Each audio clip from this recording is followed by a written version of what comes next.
Bueno, hoy tenemos una conferencia un poco especial, que no es habitual hacerlo en estos cursos, pero yo creo que tiene un enorme interés. Es el más recordar nuestros nombres, es la presentación un poco de este libro, ¿no? Y de la historia, de lo que cuenta y supongo que de cómo se gestó. Es de la expedición Balmis, que como sabéis llevó la vacuna de la viruela al Nuevo Mundo, en una expedición que tiene mucho interés desde el punto de vista de la historia de la salud pública a nivel mundial, ¿no?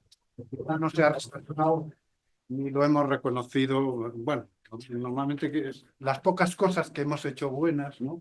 Pues a veces no somos capaces de resaltarlas y rentabilizarlas. Lo van a presentar Noa Laguna, que es una farmacéutica que fue nuestra subdirectora hasta hace nada, y Javier Di Susi, que es escritor y dibujante de cómics, muy reconocido en este país con numerosos premios. Gracias, Gregorio. Si os parece, vamos a comenzar. ¿Nos sentamos? Empecemos.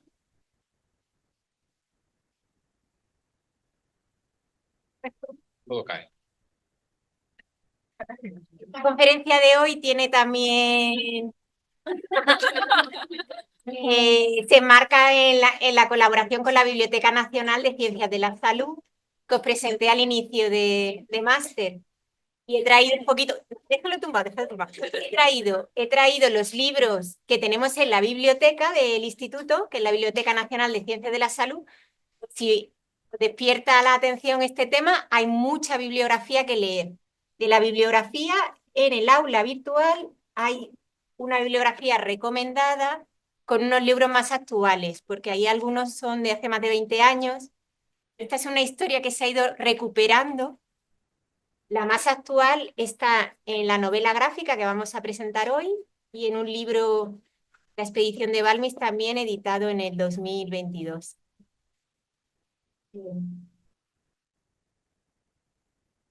Dentro de la materia de promoción de la salud y de programas de intervención que coordina Gregorio, que acaba de estar aquí con nosotros, tenemos la suerte de contar hoy con una conferencia o con un conferenciante que nos va a ilustrar la intervención en vacunación desde sus orígenes.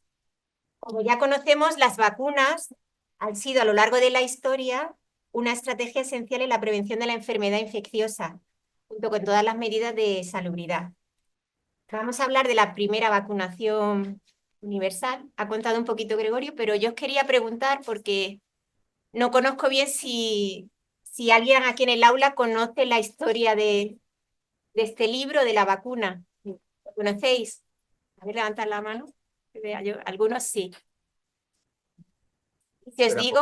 Otra vez, por favor. ¿Conocéis la historia? Conozcáis la historia de la expedición. Si os digo que es la Real Expedición Filantrópica de la Vacuna, igual os suena, eso más. O la Expedición Balmis, Vale, Balmis-Zendal. pero a muchos no suena, ¿no? No. A muchos no, vale. Muchas no. El COVID. Yo recuerdo perfectamente, yo me vacuné una de las veces en el Colegio de Médicos, y cuando ibas al Colegio de Médicos de Madrid, ahí en la calle Santa Isabel, estaba la exposición.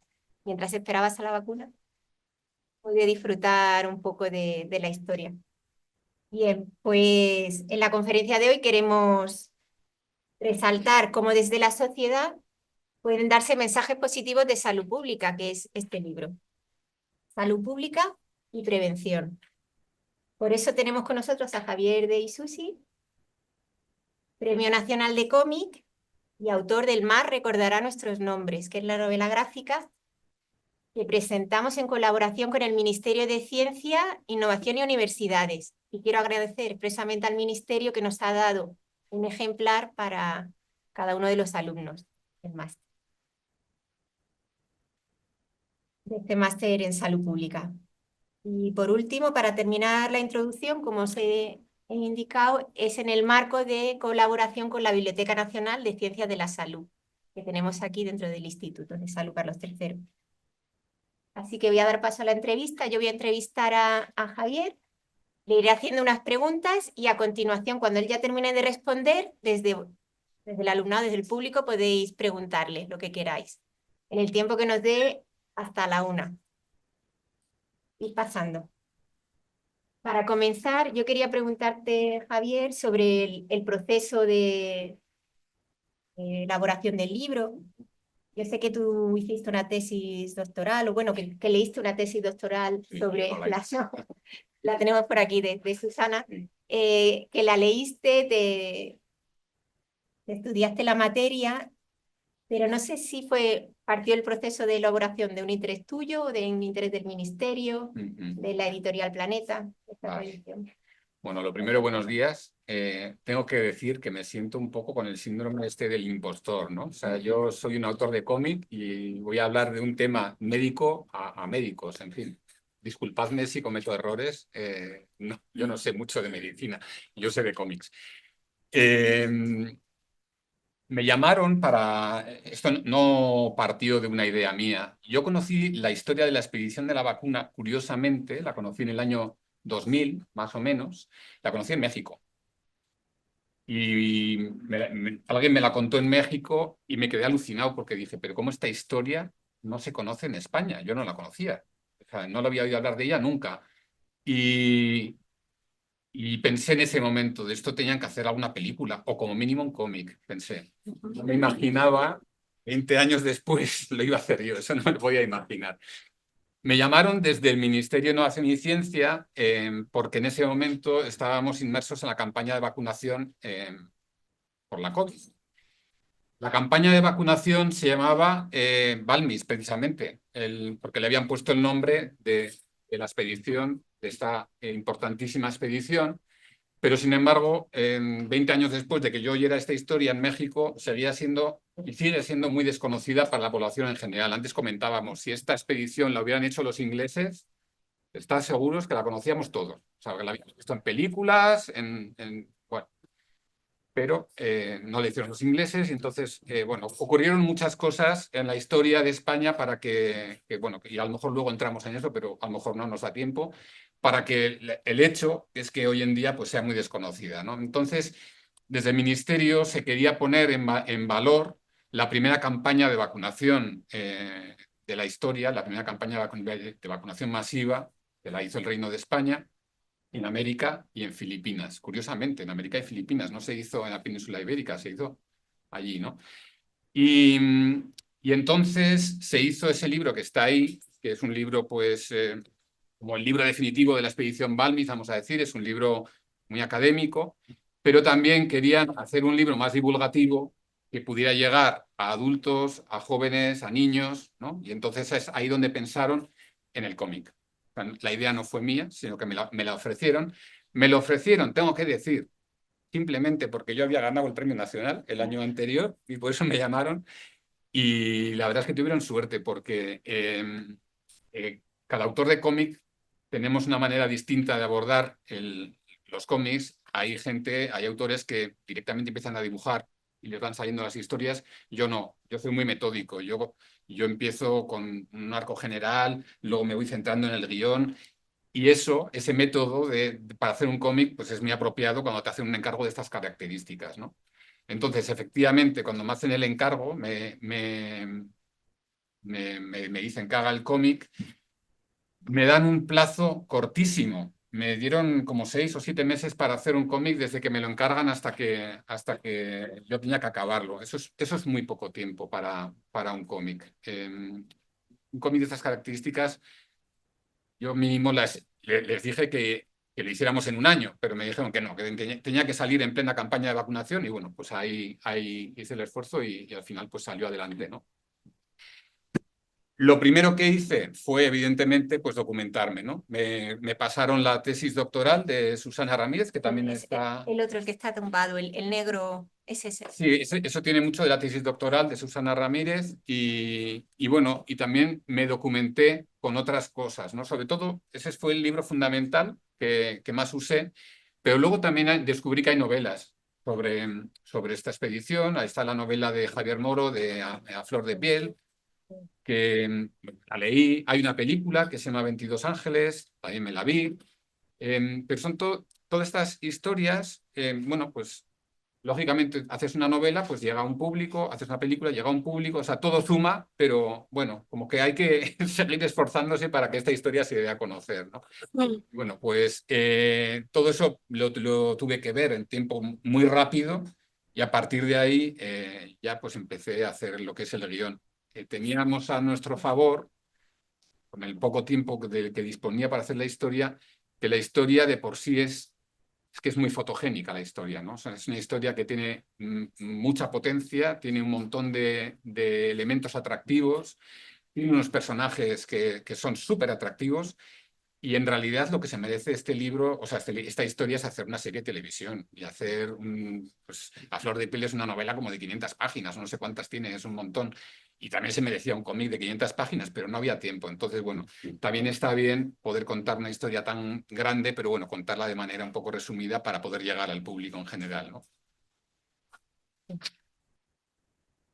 Eso te quería yo preguntar, que si pensabas que la divulgación en tu libro de esta intervención de la vacuna, pues como es una solicitud del ministerio, si esta intervención en la vacuna para frenar lo que fue la viruela en el siglo XIX, si sirvió como ejemplo para la vacunación que estábamos en ese momento teniendo con la pandemia COVID. Vale, vamos a hacer un breve resumen, muy breve, para quienes no conozcáis la historia, que ya tenéis el cómic, lo leeréis, pero voy a hacer un breve resumen en qué consiste esta historia, ¿no? En el año, de momento, bueno, luego voy a pasar. En el año 1798 me parece que es cuando Jenner descubre, o por lo menos da a conocer, la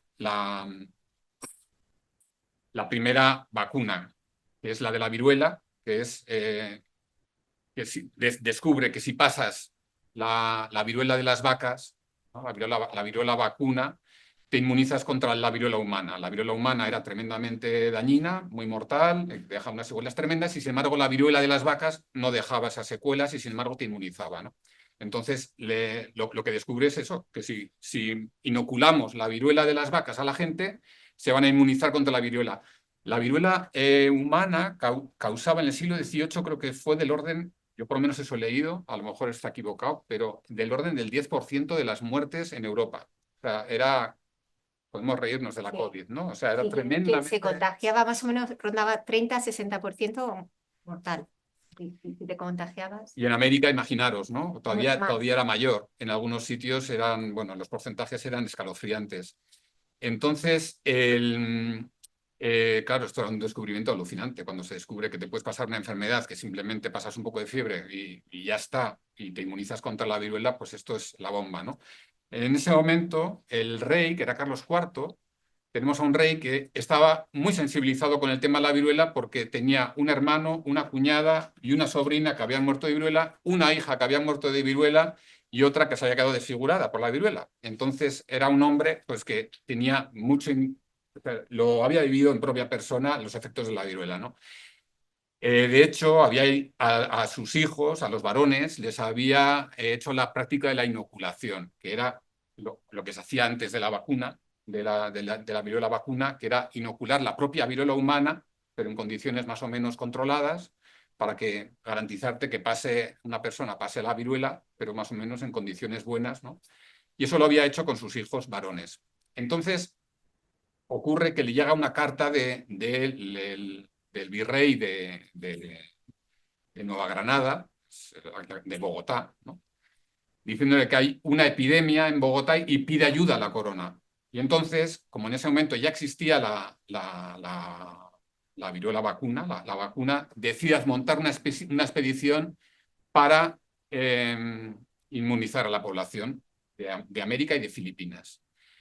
Entonces, bueno, es todo un lío organizar semejante expedición. En el cómic, no lo voy a contar ahora, pero en el cómic lo cuento un poco y al final la manera que tienen para llevar y que deciden para llevar el fluido vacunal desde la península ibérica hasta América, en aquella época no había cadena de frío. Entonces, ¿cómo lo llevas? Lo que hicieron fue inocularlo de brazo en brazo de niños. ¿Por qué niños y no adultos? Pues porque los adultos podían haber pasado asintomáticamente la enfermedad, no saber que la habían pasado y entonces se habría roto la cadena. Un niño, una persona le metes el virus de la vacuna de la viruela, el virus de la viruela vacuna, perdón, se lo metes en el brazo, cuando desarrollaba las pústulas, le sacaban el pus y se lo pasaban a otra persona sana. Si esa persona sana resulta que ya había pasado la viruela, no iba a desarrollar las pústulas, porque ya estaba vacunado, ¿no? Entonces, por eso llevar a niños, porque había más garantías de que no iban a pasarla. Entonces, bueno, es toda una odisea llevar a los niños, una odisea en la que involucran incluso a una mujer, que es Isabel Zendal. Bueno, aquí estoy haciendo, este es el breve resumen de la historia. Entonces, tu pregunta era... Era un poco eso, si este libro divulgativo pudo tener un efecto, o sea, ser como un ejemplo para la vacunación del COVID, que era lo que se pretendía. Es un poco lo que se pretende, ¿no? ¿Cumplió su cometido en ese sentido? Pues yo no lo sé, la verdad es que no, siendo honesto, no lo sé. Pero creo que esta historia hay que darla a conocer, o sea, al margen de que de ese momento coyuntural, creo que es muy importante darla a conocer por muchas razones. Lo primero, pues porque es la primera campaña de vacunación masiva de la historia. Lo que llamamos, nosotros vacunación universal, era cobertura universal. El espíritu de los médicos que estaban en esa real expedición y que los pusieron al rey y a Godoy era cubrir a todas las personas. O sea, no como estaban haciéndose en otros países, que se cobraba por la vacuna, solo se vacunaba a la clase alta, quien pudiera, sino en esta ocasión, desde la Real Expedición Española, se vacunaba a cada persona que se encontraba. Sí, eso lo tenía muy claro. Era una cobertura, el sentido ese de salud pública. Balmis, que era el director de la expedición, tenía muy claro que tenía que ser una cobertura universal. O sea, no servía de nada dar la vacuna solamente pues, a los amigos, vamos a decir, ¿no? Había que vacunar a todos, además lo dice expresamente, a los criollos, a los esclavos, a todos. Había que vacunarlos a todos porque era la única manera de garantizar que la vacuna no iba a seguir prendiendo, ¿no? Entonces, eso no es que fueran los únicos que lo habían hecho, pero sí es la primera vez que se hace de una manera masiva, de una manera como sistemática, ¿no?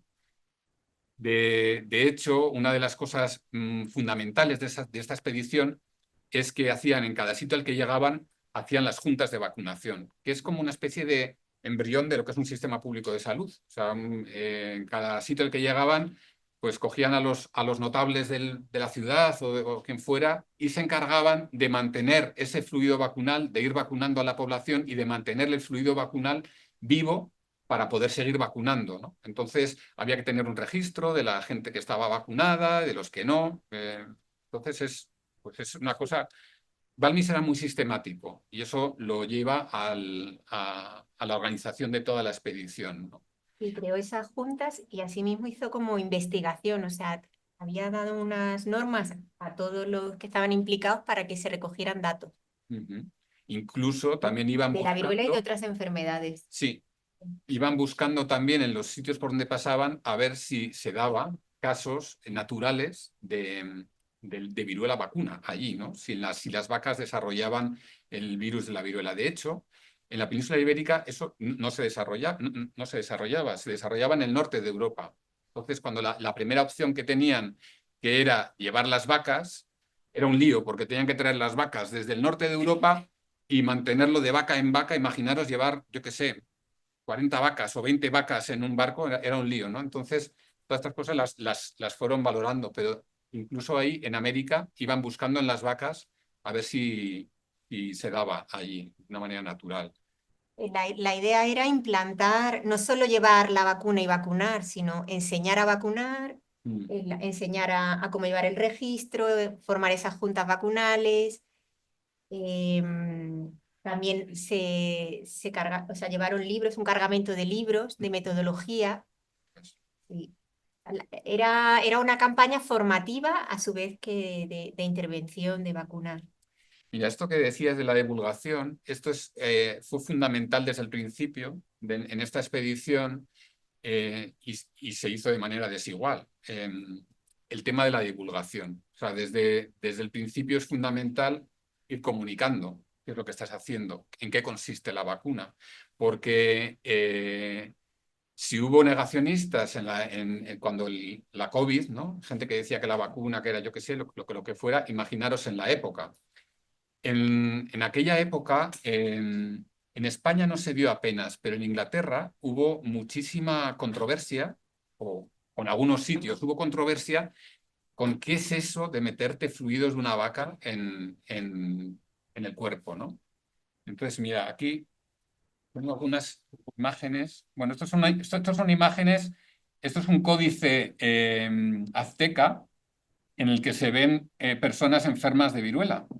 Hasta tal punto la viruela fue demoledora en América, ¿no? Que aparece hasta recogida en algunos códices.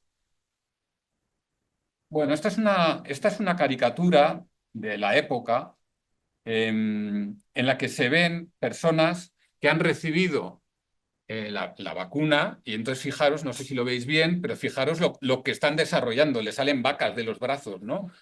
Una está vomitando una vaca. Son caricaturas de la época, ¿no? Porque había en algunos lugares o algunas personas tenían este miedo. ¿Qué es lo que pasa si te estás metiendo un fluido de una vaca? Y ya si nos metemos con temas religiosos, pues ya olvídate, ¿no? O sea, es ético, o sea, es algo natural meterte esto, ¿no? Y entonces en Inglaterra sí que hubo movimientos antivacunas. En España esto no se dio. Y yo cuando le preguntaba a Susana Ramírez, a la que hizo la tesis doctoral, digo, ¿y por qué en España no se dio esta controversia? Y me dijo, pues porque en España teníamos un sistema absolutista. Entonces era ilustrado, sí, pero absolutista. Entonces el que más manda es el rey, el que más sabe es el rey. Si el rey dice que se hace una campaña de vacunación, no hay discusión, ¿no? Entonces eso es un poco lo que reflejo en el cómic. Mira, estas son otras caricaturas, estas son francesas, también ridiculizaban la vacuna. Aquí se ve cómo sacan el fluido de la vacuna, un hombre, y se lo está vendiendo a un médico. El que está a la izquierda con esa cara de malo es médico, ¿no? Y aquí vemos cómo el mismo personaje está inoculando a una pobre mujer o a un pobre niño, le está inoculando el virus de la vacuna, pero fijaos la cara de malo que tiene el médico, ¿no? También ridiculizaban las campañas de vacunación, porque aquí estos están haciendo una campaña de vacunación, pero es como si fueran unos charlatanes, ¿no? Que van por los pueblos vendiendo remedios mágicos y es una ridiculización. Bueno, estos son ejemplos de literatura de la época en España, donde sí que hubo una controversia en España fue con la práctica de la inoculación, que es la que hubo antes de la vacunación, la que estaba comentando antes, en la que se inoculaba con el mismo método, pero les inoculaba la viruela humana. Entonces, sí que se guardan, hay libros en los que hay auténticos debates literarios médicos, entre distintos médicos, en los que unos hablan en contra de la inoculación y otros a favor de la inoculación. Todo esto se zanja cuando llega la vacunación y el rey dice que nada de debates ni nada, ¿no? O sea, esto es un poco la escena que aquí pinto en el cómic. Es una escena, lógicamente yo me la he inventado. Esto es una reunión del protomedicato. Este Godoy, ¿no? Perdón, te la he pasado con el dedo. Anda. Atrás. Sí, ahí está Godoy, claro, que era el que mandaba, ¿no? Que es arriba a la izquierda. Es un poco, yo le puse un poco mandando ahí en la reunión. Y aquí lo que hago es, bueno, esbozar, dejar constancia de que había médicos que no estaban a favor, pero en la última viñeta se zanja todo. Basta, Su Majestad lo ordena y punto, ¿no? Y entonces ya está. Bueno, era un poco que yo sí quería dejar constancia también porque hacía un poco de paralelismo con lo que estaba pasando en ese momento mundo con el tema de la vacunación de la COVID, ¿no? Que también había, pues, su controversia. Entonces es como, bueno, esto del antivacunas no es de hoy. Esto desde el principio ha habido este tipo de controversias, ¿no? Y esto un poco hilaba con lo que decías de la divulgación. Ha sido fundamental siempre. Cuando iban por los pueblos, luego ya en América, cuando iban por los pueblos para vacunar, era fundamental la labor que se había hecho previa de explicar qué era la vacunación. de modo que en algunos lugares fueron recibidas, la expedición fue recibida con fuegos artificiales, con corridas de toros, o sea, eso está recogido, o sea, fueron recibidas como llegan los salvadores, mientras que en algunos otros sitios fueron recibidas a pedradas, tuvieron que escaparse a pedradas bajo gritos de anticristo y no sé qué, ¿no? Entonces, claro, la divulgación es fundamental, hay que explicar qué es lo que vamos a hacer, sobre todo cuando estás hablando de tocar el cuerpo, tu cuerpo o el de tus hijos, ¿no? Lo hemos comentado ya, pero sí que este libro, por ejemplo, tiene un interés divulgador. Yo creo que has elegido, dentro de las figuras protagonistas hay un niño. El niño está desde el principio hasta el final. Y es como para dirigirlo también, abrir el abanico a un público más juvenil y que llegue el mensaje de manera más amplia a la ciudadanía. Sí, fue un poco así, bueno, cuando me hablan del cómic y me hablan del el encargo este, lo primero que me dicen es, mira, tenemos un libro que va a ser muy académico, que se va a explicar todo muy bien, y ahí va a estar todo recogido, y lo que queremos con el cómic es transmitir la aventura, la épica que tuvo esta expedición.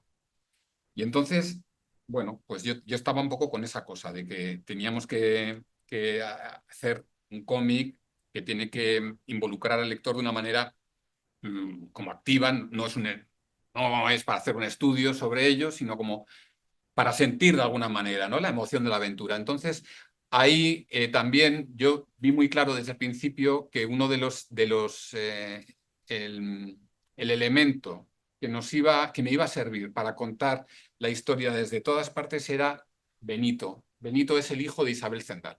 Isabel Zendal era la rectora del orfanato de La Coruña, de la Inclusa de La Coruña, de donde salen la mayor parte de los niños que van a tomar parte de la expedición, ¿no? Bueno, cuando hablamos de los niños que forman parte de la expedición, son los primeros niños, porque son los niños que llevan el fluido vacunal desde La Coruña hasta Puerto Rico. Pero ese era su cometido. A partir de entonces tienen que buscar nuevos niños, porque ya esos niños ya estaban gastados, como quien dice. Esos niños luego les prometieron, y consta que se cumplió en México, un futuro mejor. Y bueno, luego si nos da tiempo hablamos un poco de eso, porque es muy interesante también qué pasó con esos niños, ¿no? Pero bueno, uno de los niños resultaba que era el hijo de Isabel Zendal, la rectora de la Inclusa. Era un niño de 9 años en ese momento. Y este niño, lo que es muy particular es que era hijo natural. Isabel Zendal no estaba casada, tenía este hijo, entonces imaginaros en la época lo que era. Era un estigma tanto para el niño como para la madre, ¿no? Tener un hijo fuera sin matrimonio, ¿no? Entonces, claro, le ofrecieron, esto no consta en ningún sitio, pero se puede deducir, porque el niño cuando se monta en el barco es Benito Zendal, lleva el apellido de la madre. Pero resulta que cuando llega a México es Benito Vélez, tiene otro apellido. Entonces, ahí vemos que lo que están haciendo es empezar de cero, ¿no? En México. Este niño, al ser el hijo de la rectora, el hijo de la enfermera, Isabel Zendal está considerada como la primera enfermera, aunque ella no tenía el título de enfermera, está considerada como la primera enfermera en misión humanitaria de la historia, ¿no? Pues me hacía de nexo narrativo entre los adultos de la expedición, que eran nueve adultos, y los 22 niños. Y entonces, a través de él, pues intento también transmitir pues, la parte emocional de la historia y la parte de la aventura, porque para los niños no dejaba de ser una aventura, ¿no? Cuando me dijeron esto de hacer el libro como una aventura, yo no sé si conocéis aquí a alguien a los cómics de Corto Maltés. Igual los más mayores, alguien conoce a Corto Maltés. Bien, bueno, Corto Maltés es el aventurero de cómic por excelencia. Yo leí mucho los cómics de Corto Maltés cuando era chaval y para mí es la aventura. Corto Maltés es la aventura, ¿no? Entonces, cuando me hablaron de esto, de hacer la aventura, fue como lo que me vino a la cabeza fue Corto Maltés. De modo que cuando me puse a hacer el guión, ni corto ni perezoso, empecé el cómic con el primer texto que hay en el primer libro de Corto Maltés. Dice, soy el océano Pacífico, el mayor de todos. Me llaman así desde hace mucho, aunque no siempre hago honor a mi nombre. A veces, como ahora, me enrabieto y la emprendo contra esos cascarones de nuez que los humanos llaman barcos. Bueno, la primera página del primer cómic de Corto Maltés es esta, que es La balada del mar salado. Leo nada desde ahí. Pero dice, soy el océano Pacífico, el mayor de todos. Me llaman así desde hace mucho, pero no es cierto que esté siempre tranquilo. A veces me enfado y la emprendo con todo y con todos. Hoy mismo acabo de calmarme de la última rabieta. Creo que... No leo nada. No sé qué 3 o 4 islas y destrocé otras tantas cáscaras de nuez, de esas que los hombres llaman barcos, ¿no? Como veis, el texto es casi igual. Lo empecé así porque generalmente cuando empiezo un guión, empiezo por donde más me apetece, no simplemente pues por... Y luego, cuando lo acabé, dije, ¿lo cambio? Y dije, nada, lo voy a dejar. Voy a dejar este texto en homenaje a Corto Maltés, ¿no? Y bueno, empieza como una narración de aventuras, ¿no? Bueno, hala, seguimos, otra pregunta. Que si no me lío yo y se me pasa el tiempo. Hemos visto todo lo que puede acercar el cómic a la ciudadanía, pero en el público de hoy, en esta conferencia, lo que tenemos es un público sanitario, principalmente de médicos. En el aula están todos los alumnos del máster en salud pública y ellos serán los futuros responsables de salud pública de este país, quienes tomarán las decisiones una vez empiezan a ejercer la profesión.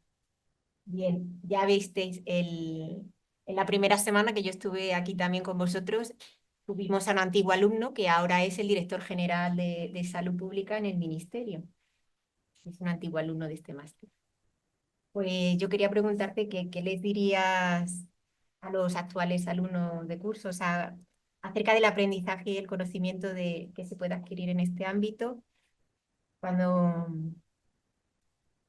pues un poco se trabaja en colaboración con escritores, con dibujantes como tú, y otras disciplinas que no provienen del ámbito sanitario. O sea, ¿qué puede aportar alguien como tú, tu profesión, a la profesión médica? Para en su futuro, cuando desarrollen estrategias y programas. Bueno, aquí es cuando yo me siento totalmente un impostor, o sea, yo qué os voy a contar a vosotros. En fin,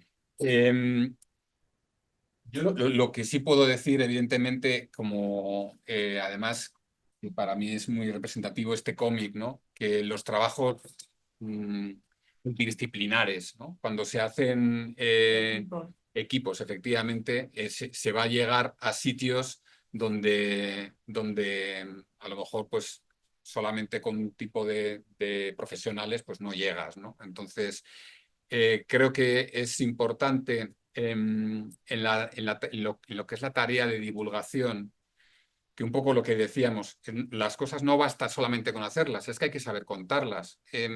Los seres humanos somos seres narrativos. Todo lo que nos rodea son historias. O sea, todo, hasta el dinero es una historia. ¿Qué vale un papel? ¿Qué vale un número que está en el ordenador? Vale algo porque entre todos nos contamos que vale.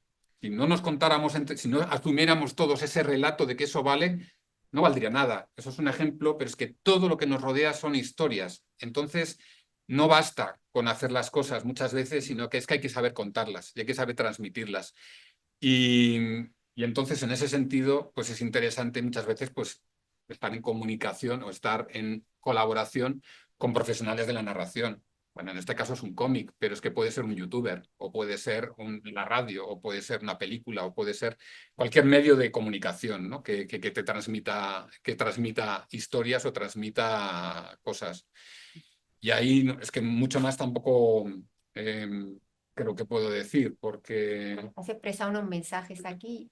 Yo no sé si tuviste revisión por personal sanitario o una vez que elaboraste el cómic, hubo una revisión del cómic, del texto. Claro, sí, sí, sí. O sea, yo siempre trabajo, sobre todo cuando es un encargo, así, ¿no? Primero yo hago una propuesta, de hecho una propuesta de argumento. Digo, bueno, voy a hacer esto. Vale, bien. Luego el guión. Entonces mando el guión.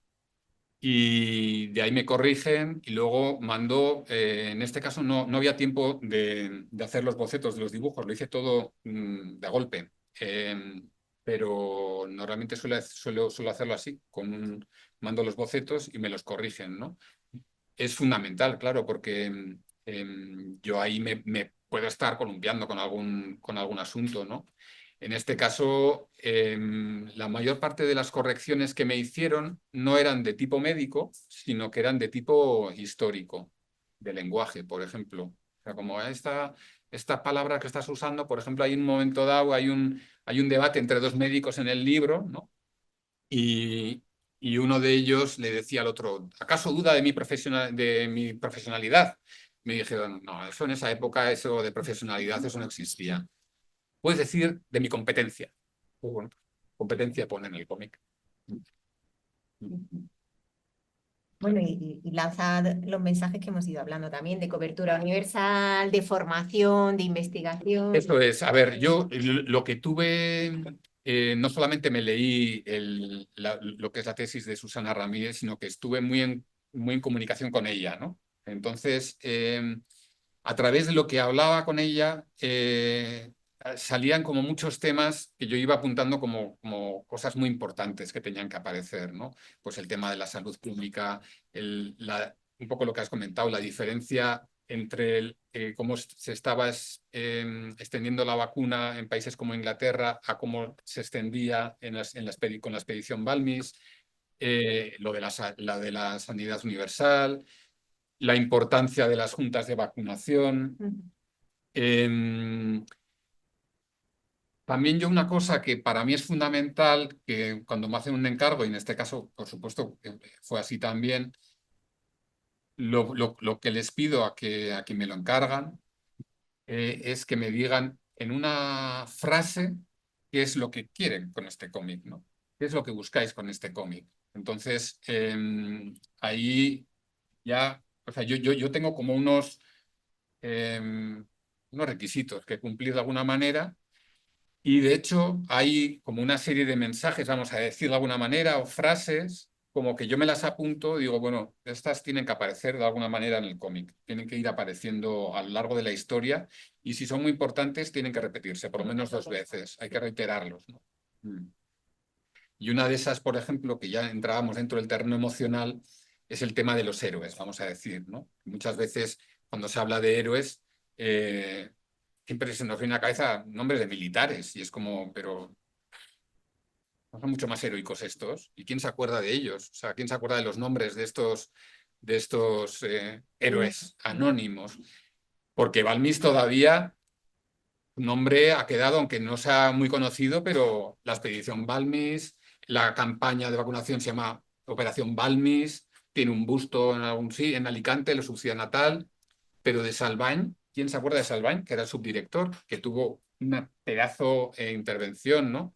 Isabel Zendal se le ha recuperado hace muy poco, hasta hace 10 años ni siquiera se sabía cómo se llamaba realmente Isabel Zendal. Fue un periodista gallego, Antonio López Mariño, el que investigando descubrió, bueno, ahí nos meteríamos en un tema largo, pero estaba escrito el nombre de Isabel Zendal hasta de 35 maneras distintas. Eso nos da la idea de que esta mujer no sabía escribir, en realidad. Es una mujer que Antonio López Mariño, el investigador que la descubrió, después de mucho investigar, dijo, esta mujer, fíjate, era rectora de la Inclusa de La Coruña, hizo este pedazo de trabajo. Es el único miembro de la expedición que Balmis elogió, porque Balmis tenía un carácter del demonio, o sea, era una persona que buscaba conflictos en todas partes, era un gran organizador, pero tenía un carácter muy malo. A la única persona a la que elogia es a ella, Isabel Zendal. Bueno, pues esta mujer no sabía escribir su nombre. Entonces no hay ningún documento firmado por ella y como lo firmaban otros, pues aparece su nombre escrito hasta de 35 maneras diferentes, ¿no? Y los niños. De ahí un poco, eso, ¿quién se acuerda de los nombres de los niños, ¿no? ¿Qué fue de ellos? Bueno, ahí viene un poco el título, ¿no? Del mar recordará nuestros nombres. Es un poco, bueno, pues aunque nadie se acuerde de los nombres, es un poco, es una manera de decir, una manera un poco poética, Sí. su heroísmo está ahí. O sea, su heroicidad o lo determinantes que han sido está ahí, ¿no? Y ahí queda. Sí. Para mí el libro tiene como varias lecturas y una es, bueno, aparte de la salud pública que hemos hablado, esta lectura de género también de Isabel Zendal, que ensalza figura. Cuando lo leáis lo veréis. Es que, perdona que te haga aquí un inciso, es que el hecho de que fuera una mujer en la expedición, que hoy en día decimos, bueno, pues había 9 hombres y una mujer, o 8 hombres y una mujer, ahora no recuerdo, como sin más, ¿no? Bueno, es que era algo totalmente insólito. O sea, que una mujer se metiera en un barco, ya que las mujeres fueran en barco, no rodeada de hombres, no era algo como muy habitual. Pero es que no es que fuera en el barco, es que era parte de la expedición. Pero claro, lo que ocurrió aquí, inicialmente no estaba contemplado que fuera una mujer, ni muchísimo menos en la expedición. Pero lo que ocurrió fue que en el trayecto, Balmis estaba en Madrid, la corte, ¿no? Va a La Coruña en diligencia y se lleva desde Madrid a La Coruña, se lleva 10 niños para ir llevando el fluido vacunal, en la misma operación, de ir pasando el fluido vacunal de brazo en brazo de los niños. Y en ese trayecto, Balmi se debió dar cuenta de que era inviable el plan. O sea, no podía, él no podía con 22 niños en un barco. En aquella época, los trayectos en barcos estaban más o menos comparados con la estancia en la cárcel. O sea, tenemos una imagen como romántica de los barcos, pero en realidad los barcos eran muy pequeños y estaban superpoblados. No había camarotes. Había igual 2 o 3 camarotes para el capitán, por supuesto, y para los miembros importantes. Balmis tendría su camarote. Todos los demás iban todos juntos, niños, marineros. Era una convivencia con muy poca intimidad, ¿no? Entonces, ¿cómo iban a gestionar que los niños no se mezclaran entre ellos? Entonces, en ese trayecto de diligencia, Balmi se dio cuenta de que él no podía. Y cuando vieron a Isabel Zendal, dijeron, esta sí sabe. Entonces se la llevaron. Es un poco lo cuento. A ver, todo esto que yo cuento es como evidente que tuvo que ser así, porque sí se sabe que no estaba contemplado que hubiera una mujer en la expedición y de repente Isabel Zendal se monta en el barco, ¿no? Entonces eso lo deducimos. Yo aquí lo novelo un poco, ¿no? Entonces, en esta escena que sale al principio, yo tenía que ir como, había que contar la historia muy resumida, entonces había que como ir a los hechos muy concisos. La escena de la diligencia, hay una viñeta simplemente, pero luego les vemos cómo llegan. Y al llegar, Balmi se seca el sudor y dice, uff, como por Dios, ya hemos llegado. Y entonces se ve cómo le sacan y según salen los niños, el cochero le da una colleja a uno de los niños y le dice, pero ya, ¿ahora qué he hecho? Dice, nada, eso ha sido por lo que estás pensando, ¿no? Porque ya están escarmentados. Y entonces vemos cómo van atados con cuerdas. Yo cuando hice este dibujo me dijeron desde el ministerio, hombre, esto es un poco fuerte, ¿no? Parecen esclavos. Y digo, hombre, no, pero, hombre, ¿qué van a pensar que son esclavos? Digo, es que yo tengo que representar de una manera visual que este señor, Balmis, no es capaz de lidiar con niños, o sea, que no sabe cómo tratarles. Y entonces les ha atado, porque no sabe lidiar con ellos, ¿no? Y entonces, esto como contraste, luego, no sé si tengo aquí la imagen, bueno, aquí no sale, bueno, como contraste sale Isabel Zendal como que es otra manera de lidiar con niños, ¿no? Entonces ahí, cuando Balmis dice, no, hay que llevarse hasta Y no solo en los cuidados, es que es clave también para lo que tú decías, porque no se podían mezclar. Es que el éxito de la operación era separar a los vacunados de los todavía que no habían tenido contacto con la enfermedad. Eso es. Entonces, había que cuidar a los enfermos.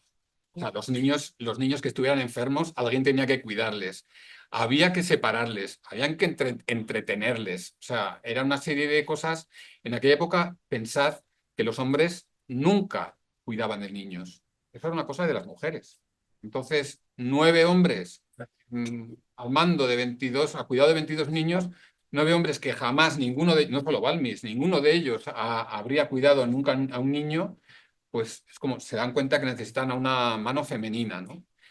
Y esta mujer, pues como decía antes, no era enfermera, pero Balmis sí deja en algún escrito como que la técnica de la vacunación, y eso, no sé si es en esa viñeta donde lo dice Balmis, en la primera de todas, la técnica de la vacunación tenían que aprenderlo las mujeres, especialmente las mujeres, porque tenían que ser capaces de vacunar a los niños, a sus propios hijos, ¿no? Dice, esta técnica deberían aprenderla las mujeres. O sea, es como una mujer va a hacer una cosa tan importante como pues sí, una mujer.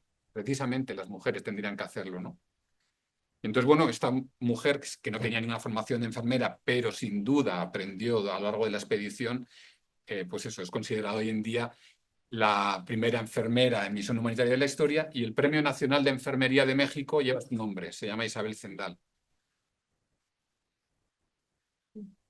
Mira, ya unas últimas preguntas para ir terminando. Como veis, es una novela. Yo quería preguntarte que nos cuentes un poco qué es ficción y qué es realidad, porque esto no es un libro informativo, es una novela. Bueno, a grandes rasgos, Sí. todos los datos son reales, vamos a decir, ¿no? O sea, aquí hay muchas cosas que se explican. Por ejemplo, ahí en la página de la izquierda, pues explico con dibujos cómo se hacía la operación.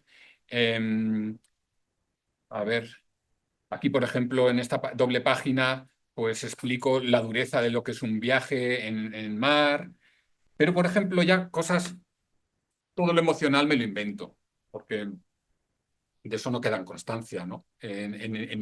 Hay muchas cosas que han quedado escritas de esta expedición, pero claro, no de las cosas emocionales, solo unas breves, ¿no? Esa frase de Balmis elogiando a Isabel Zendal, por ejemplo, algunas breves cosas que nos dan a entender el carácter de Balmis, terrible, y el carácter de Salvany, su subdirector, que era un hombre que allá por donde llegaba caía bien, era como opuestos, ¿no? Balmis súper organizado, pero conflictivo, y Salvany al revés, una persona muy afable, que siempre caía bien, pero mucho menos sistemático, vamos a decir, ¿no? Iba como más tranquilo. De hecho, Salvany muere en la expedición después de 6 años difundiendo la vacuna por América del Sur. La expedición se divide en... Voy a ir para atrás porque hay un mapa. La expedición se divide... Las guardas. Sí, las guardas. Bueno, no sé si lo vais a ver muy bien, pero el primer trayecto es desde La Coruña hasta Puerto Rico. De Puerto Rico bajan a Venezuela, y en Venezuela ya ven que están teniendo muchos problemas y que se tienen que dividir. La idea era dividirse más tarde, pero se dividen aquí. Hay una parte que va con Balmis a Cuba, y de Cuba a lo que era el Virreinato de Nueva España, que más o menos es México y Centroamérica, y Salvany va con los otros expedicionarios por lo que es América del Sur, el Virreinato de Nueva Granada, de Perú y de Río de la Plata, ¿no? Y entonces, en este trayecto, este azul es lo que hizo Salvany. Salvany murió en Cochabamba, en Bolivia, ahí. Se sabe dónde está enterrado su cuerpo, en qué iglesia, pero no dónde está su tumba. No se sabe cuál es la tumba de Salvany. Hace poco se puso una placa conmemorativa, pero es un poco lo que hablaba de los héroes. De los héroes y del anonimato, ¿no? Este hombre murió en la expedición, dio su vida en la expedición. Salvany era tuberculoso, o sea, es alucinante la historia de este hombre. O sea, se enrola en la expedición y tenía tuberculosis. Y llega, bueno, muere ahí, en Cochabamba, ¿no? Y otro hombre, que lo dibujo aquí, Grajales, llegó hasta Chile. Y ahí se vio, bueno, tiene una historia totalmente también rocambolesca. Aquí se vio envuelto en las guerras de independencia y acabó, como era médico, acabó enrolado en los dos bandos. Le usaron como médico un bando y otro. Es de los pocos, es el único de la expedición del sur que volvió finalmente a España, pero creo que como 15 o 17 años más tarde, ¿no? Entonces, Isabel Zendal, sin embargo, y Antonio Guterres Robledo, que está ahí, ellos se quedaron en México. La expedición desde México fue a Filipinas, ¿no? Filipinas, y volvió. Entonces ahí se quedaron en México. El primero que volvió de todos a España fue Balmis, que volvió 3 años después, que recibió los honores del rey y todo, y los demás se quedaron trabajando.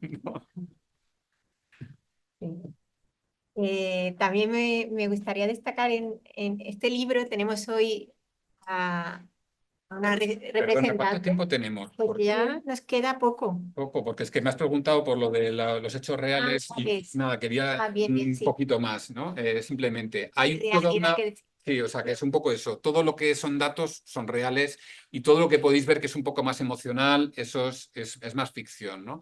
Y especialmente yo aquí, para conectar un poco con la emoción del lector, yo hago de Benito, aquí junto a Benito y a Salvañ, esta persona tan afable como que Benito en su carencia de padre, pues ve en Salvañ una figura paterna y como que ser como él. quiere ser como él, ¿no?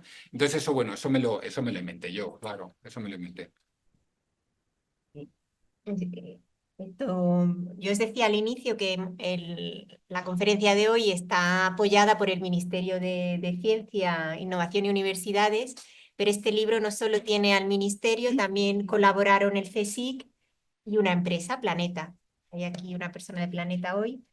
Y yo te iba a preguntar si este mecanismo de colaboración público-privada con la editorial, el ministerio, ¿cómo lo ves tú para la difusión de la literatura y un hecho histórico como este? Yo creo que es fundamental, porque cuando se hacen publicaciones solamente públicas, o sea, es muy importante que se hagan, que se apoye desde las instituciones públicas, porque si no hay cosas que no van a salir nunca, ¿no?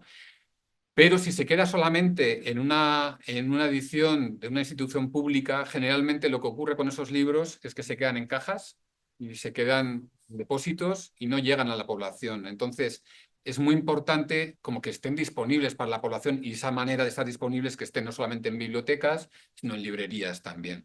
Y entonces, que cualquier persona que tú le hablas del libro, que lee una reseña, que escucha algo oye hablar del libro, que sepa que simplemente yendo a una librería lo puede comprar, ¿no? Que no va a tener que buscarlo. Se vende, Sí, se vende. claro, Yo lo he comprado incluso claro. donde está el ministerio, en la librería de al lado lo venden. Sí, sí, en cualquier librería se puede comprar. Si no lo tienen, pues lo piden y ya está, ¿no? Y eso a mí me parece que es fundamental, que tiene que haber esa... ¿Qué dices, Estela? Yo totalmente, claro. No, es que además los libros, vamos, es directora comercial de desarrollo de negocio, hay que ponerlos a la venta para que la gente los valore. Si no, te los regalan y parece que no lo cuestan, pero no. Los libros y hay mucho trabajo detrás y todo eso tiene que ponérsele a un precio. Vamos, yo totalmente. La forma de difundir este libro puedes comprar no tanto a las librerías porque es muy difícil llegar a todas, pero si tú llegas a el libro, a cualquier librería, a tu barrio, a la que sea, lo pides, tienes disponible. Yo creo que es muy importante. Además, yo, por ejemplo, que soy la persona que hago de enlace, ministerios y neta, yo esta historia la conocía porque hace años hicimos otro libro con Jardín Botánico, porque a Balmis ahí en Macao regalaron unas láminas muy bonitas, como un poco, pues, para agradecerle la labor. ¿Pero las dibujó él? No, las láminas que les regalaron, que están en el Jardín Botánico aquí, allí se las regaló, no sé, un gobernante chino, regaló esas láminas que son preciosas. Entonces nosotros llevábamos una línea toda de expediciones botánicas que habíamos hecho, la de el Virreinato del Perú, la de Malaspina, eran expediciones en las que se exhibían pues, los fondos que tenía el Jardín Botánico de láminas que son una maravilla.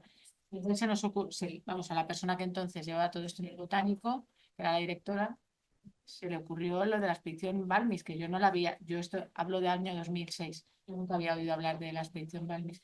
Y entonces cuando oí hablar de la expedición y me encantó la temática, porque además digo, es que esto parece un cuento y parece que no lo hemos hecho nosotros y en realidad pues las cosas son de las que yo creo que hay que sacar pecho.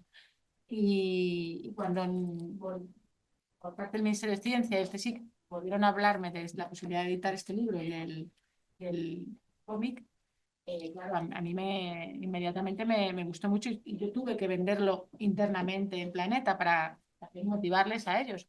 Y los de cómic no se lo creían, no, o sea, no pensaban que esa historia fuera real. Entonces, yo creo que está muy bien, ¿sabes? No solamente hacer cómics de superhéroes, sino hacerlos de otros superhéroes que ya tendrían ahora 200 años y bueno, que han ayudado mucho. O sea, porque es lo que decíais, que la viruela... Se ha erradicado, eso no lo hemos dicho todavía, pero Hablamos de la... el inicio de esta vacunación ha llevado a la primera enfermedad erradicada en el mundo. No sé cuántos millones han muerto por COVID. Millones no lo sé, pero es que de viruela yo creo que murieron como 60 millones de personas. 400.000 cada año durante el siglo XVIII en Europa. Claro, y además atacaba mucho a los niños, o sea, que muchos que no morían se quedaban para toda la vida, como decía el autor de este libro, que yo creo que ya no vive, Ramón Navarro, la viruela cambió la historia de España. Entonces, bueno, al final... pero que la gente no lo sabe, y yo a mis hijos porque les doy mucho el rollo con todas estas cosas, si no tampoco lo sabrían, porque chavales si no, no se interesan, ¿sabes? En el aula lo hemos visto, aunque esto pudo estudiarse en la facultad en Historia de la Medicina, es un episodio corto que pasa y se olvida y no Pero había precisamente recuerdo. cuando hicimos este libro, mi hijo tenía que hacer un trabajo en primero de carrera, no sé, porque decían una él hace una ingeniería, pero una de las asignaturas era de historia de algo, tenías que hacer un trabajo de una temática. Y justo como yo estaba con esto, dijo, pues mira, lo voy a hacer de la vacuna de Balmes, y digo, pues me hace bien. Y la verdad es que está muy bien, porque además contándoselo de esta manera, con un cómic, creo que puedes llegar mucho a todos y estás contando una historia de verdad, que no está inventada, que está ahí, que bueno, que gracias a ella, pues ahora estamos aquí.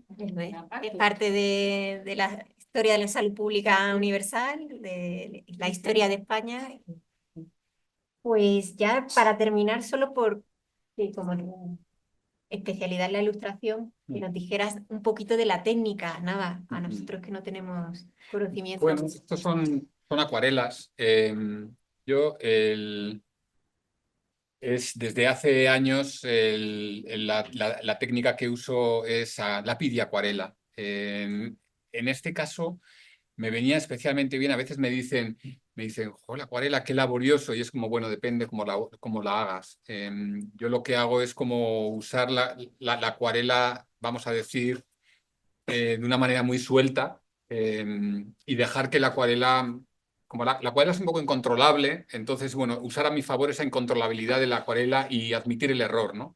Entonces, bueno, pues yo siempre digo que la mitad del trabajo la hago yo y la otra mitad la hace ella sola, la acuarela. Es como...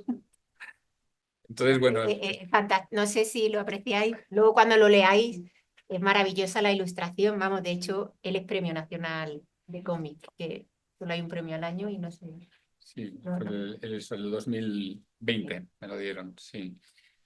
Y bueno, aquí lo que hice fue usar como también distintos tonos de colores en función un poco de en qué parte del trayecto estuvieran, ¿no? En la parte de La Coruña los colores son como más tierra y gris, ¿no? Un poco más, vamos a decir, más oscuros.